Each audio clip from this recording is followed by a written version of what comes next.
naglunsa ng isang mass drone attack ang Ukraine laban sa puwersa ni Russian President Vladimir Putin kasabay ng pasasalamat ni Ukrainian President Volodymyr Zelensky kay United States President Joe Biden sa suporta nito sa kanilang bansa. Ito ang humahataw na balita ni Early Briones. Hataw Balita ngayon.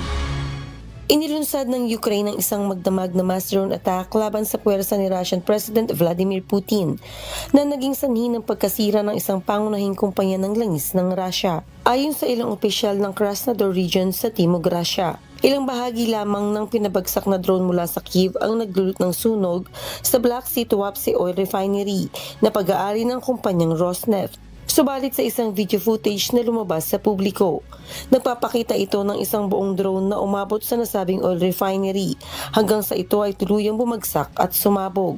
Sa kabila ito ng pahayag ng Defense Ministry ng Russia na kanilang nasira ang lahat ng 75 drone na nilaunch ng Ukraine, kabilang na ang 8 na malapit sa Tuapse. Pinasalamatan naman ni Zelensky si United States President Joe Biden sa kanyang pagsuporta sa bansang Ukraine. Ayon kay Zelensky, malaki ang pasasalamat ng bansang Ukraine sa Estados Unidos sa walang patid na suporta nito sa Ukraine sa patuloy na pakikipaglaban ng bansa para sa kalayaan laban sa Russia.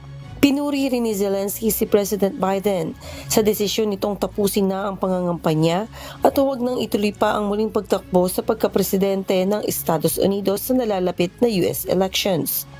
Early Briones, humahataw sa balita ngayon.